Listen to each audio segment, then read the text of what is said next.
Hello मेरे प्यारे साथियों, मैं हिमांशु आप सबका स्वागत करता हूं अपने इस YouTube channel H G gurukuls में, जहां हम लोग कर रहे हैं मॉडर्न हिस्ट्री, आधुनिक काल के सभी प्रश्न जो आपसे विगत परीक्षाओं में पूछे जाने की संभावना है और पूछे गए हैं।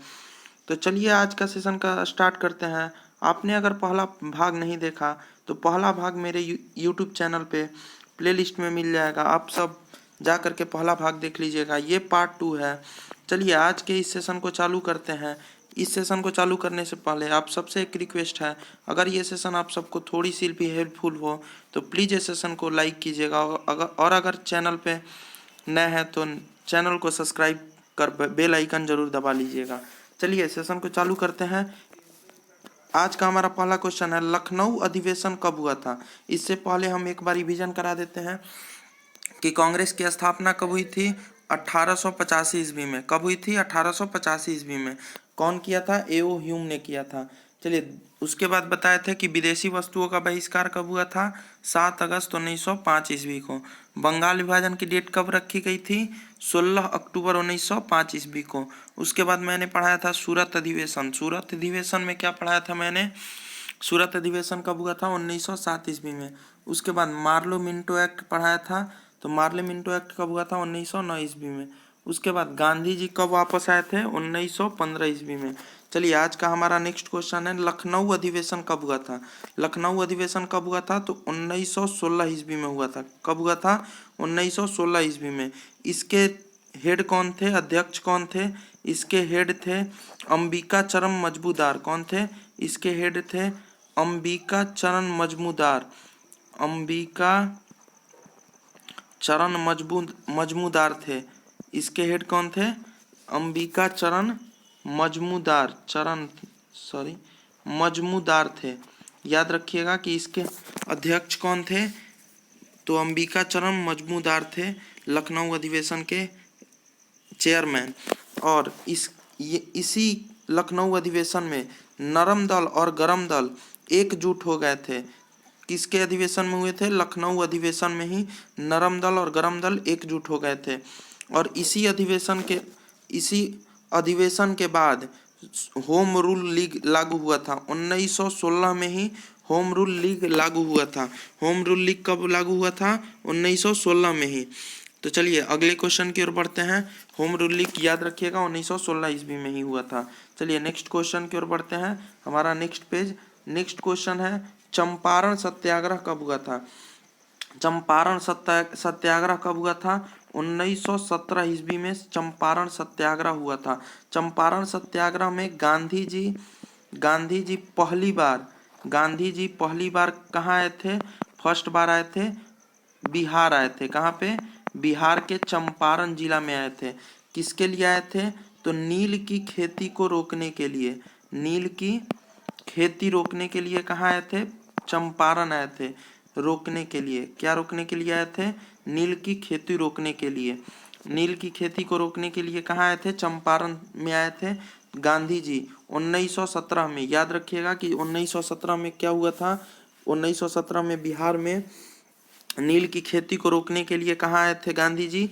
चंपारण डिस्ट्रिक्ट मतलब बिहार में आए थे।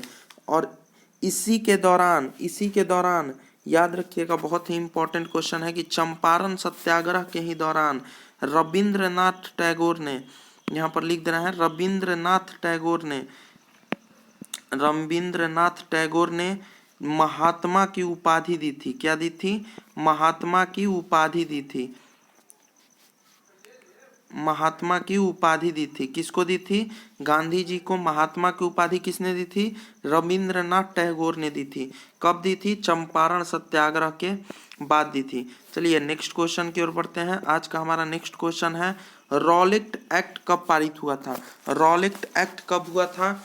तो रॉलेट एक्ट जब जालियांवाला बाग हत्याकांड, जब ऐसे समझिए कि जब प्रथम वर्ल्ड वार मतलब फर्स्ट विश्व युद्ध, जब प्रथम विश्व युद्ध खत्म हुआ, प्रथम विश्व युद्ध को खत्म होने के दौरान जब भारतीय अपनी स्वतंत्रता चाहते थे, तो उसी आंदोलन को दबाने के लिए, क्या करने के लिए? आंदोलन को दबाने के लिए लिख दे रहे हैं कि आंदोलन दबाने के लिए ये रॉलेट एक्ट पारित हुआ। इस रॉलेट एक्ट को काला काला रॉलेट एक्ट को ही काला सजा भी कहते हैं। काला एक्ट भी, इसे भी ब्लैक एक्ट इसी को कहा जाता है। इसका अदर नाम क्या है? काला सजा। काला सजा इसी का नाम है, रॉलेट एक्ट का। चलिए, जालियांवाला बाग हत्याकांड कब हुआ? तो रॉलेट एक्ट कब पारित हुआ ये भी याद रखिएगा, 1919 ईस्वी में ही पारित हुआ था। कब हुआ था? 1919 ईस्वी में ही हुआ था। इसके अध्यक्ष कौन थे? इसके अध्यक्ष भी याद रखिएगा। इसके अध्यक्ष कौन थे? तो इसके अध्यक्ष थे सिडनी रॉलेट। कौन थे? सिडनी रॉलेट इसके अध्यक्ष थे। इसी के नाम पे रॉलेट एक्ट पड़ा। चलिए नेक्स्ट क्वेश्चन की ओर बढ़ते हैं। जालियांवाला बाग हत्याकांड कब हुआ? बहुत ही इंपॉर्टेंट क्वेश्चन है, स्टार मार्क लगा के लिखिएगा। जालियांवाला बाग हत्याकांड कब हुआ था? 13 अप्रैल। कब हुआ था? 13 अप्रैल 1919 ईस्वी को जालियांवाला बाग हत्याकांड हुआ था। क्या हुआ था? जालियांवाला बाग हत्याकांड कब हुआ था? तो थोड़ा सा बढ़ा ले रहे हैं। तो जालियांवाला बाग हत्याकांड कब हुआ था? जालियांवाला बाग हत्याकांड कब हुआ था? 13 अप्रैल 1919 को हुआ था। चलिए नेक्स्ट क्वेश्चन की ओर बढ़ते हैं। इसमें लगभग याद रखिएगा, जनरल डायर ने गोली चलवाई थी और इसमें 1000 से 1100 लोग मारे गए थे। चलिए, असहयोग आंदोलन कब लागू हुआ था? असहयोग आंदोलन कब हुआ था? असहयोग आंदोलन हुआ था 1920 में। कब हुआ था? 1920 में। 1920 में क्या हुआ था? असहयोग आंदोलन हुआ था। इसके बाद असहयोग आंदोलन के बाद चौरा चौरी घटना कब हुआ था? चौरा चौरी घटना कब हुआ था?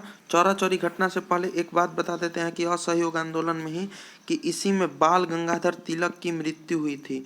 जो बाल गंगाधर तिलक थे, गंगाधर जो तिलक थे, इनकी मृत्यु कब हुई थी? तो बाल गंगाधर तिलक की मृत्यु असहयोग आंदोलन के दौरान ही हुई थी। चलिए अगले क्वेश्चन की ओर। चौरा चौरी घटना कब हुआ था? चौरा चौरी घटना हुआ था 4 फरवरी 1922 ईस्वी को। कब हुआ था? चौरा चौरी घटना 4 फरवरी 1922 ईस्वी को। ये 5 फरवरी 1922 ईस्वी तक चला था। कहाँ पर हुआ था? गोरखपुर में। कहाँ पर? गोरखपुर में। चलिए हिंदी में लिख दे रहे हैं, गोरखपुर में। कहाँ हुआ था? गोरखपुर में हुआ था। याद रखिएगा कि ये कहाँ हुआ था? गोरखपुर में हुआ था। कहाँ पर? गोरखपुर, यूपी, उत्तर प्रदेश में हुआ था। और इसमें याद रखिएगा, इसके बाद असहयोग आंदोलन इसी के दौरान असहयोग आंदोलन को भी खत्म किया गया था। असहयोग आंदोलन को खत्म कब किया गया था ये भी याद रखिएगा। चौरा चौरी घटना के वक्त ही असहयोग आंदोलन को खत्म किया गया, 12 फरवरी 1922 ईस्वी को। कब खत्म किया गया? तो याद रखिएगा, असहयोग आंदोलन चालू कब हुआ? 1920 में। इसके दौरान बाल गंगाधर तिलक की क्या हो गई? मृत्यु हो गई। असहयोग आंदोलन खत्म कब हुआ? 12 फरवरी 1922 ईस्वी को। चौरा चौरी घटना कब हुआ था? 4 फरवरी 1922 ईस्वी को। कहाँ पर? गोरखपुर, यूपी में। असहयोग आंदोलन के दौरान ही जो गांधी जी थे वो कैसरे हिंद की उपाधि त्याग दिए थे। चलिए नेक्स्ट क्वेश्चन की ओर बढ़ते हैं। स्वराज पार्टी क्या है? स्वराज पार्टी है। चलिए स्वराज पार्टी के बारे में जानते हैं। स्वराज पार्टी कब हुआ? स्वराज पार्टी कब था? तो 1923 ईस्वी को। कब? 1923 ईस्वी को इसका स्थापना किया गया। ये कहाँ पर? इलाहाबाद में। कहाँ पे? इलाहाबाद मतलब अभी के प्रयागराज में। याद रखिएगा कि यह कब हुआ था? कहाँ पर हुआ था? तो इलाहाबाद में हुआ था। और अभी इलाहाबाद का नाम क्या है? याद रखिएगा कि अभी इलाहाबाद का नाम क्या है? तो इलाहाबाद का नाम है तो इलाहाबाद का नाम है, इसका नाम है प्रयागराज। चलिए नेक्स्ट क्वेश्चन। इसके स्वराज पार्टी के याद रखिएगा फाउंडर, संस्थापक कौन थे? तो संस्थापक भी याद रखिएगा। इसका संस्थापक थे चित्तरंजन दास थे और मोतीलाल नेहरू थे। कौन थे? मोतीलाल नेहरू थे। याद रखिएगा कि मोतीलाल नेहरू थे और चित्तरंजन दास थे। चलिए नेक्स्ट क्वेश्चन की ओर हम लोग बढ़ते हैं। बेलगांव अधिवेशन कौन है? बेलगांव अधिवेशन। तो बेलगांव अधिवेशन कब हुआ था ये आप लोग कमेंट कीजिए, अगर नहीं पता तो बताते तो ही वे किए हैं। चलिए नेक्स्ट क्वेश्चन। तो बेलगांव अधिवेशन कब हुआ था? बेलगांव अधिवेशन हुआ था 1924 में। कब हुआ था? 1924 ईस्वी को हुआ था। कहाँ पर हुआ था? अरे किसने किया था बेलगांव अधिवेशन में? क्या हुआ? कौन किया था? गांधी जी इसके हेड थे। क्या थे? गांधी जी इसके क्या थे? हेड थे। और इसके चलिए नेक्स्ट क्वेश्चन की ओर बढ़ते हैं हम लोग। आज का हमारा नेक्स्ट क्वेश्चन है कानपुर अधिवेशन। कौन है? कानपुर अधिवेशन। कानपुर अधिवेशन कब हुआ था? 1925 ईस्वी को हुआ था। कब हुआ था? 1925 ईस्वी को हुआ था। कहाँ पर हुआ था? कानपुर में। कहाँ पर? कानपुर में ही कानपुर अधिवेशन हुआ था। इसके संस्थापक कौन थे?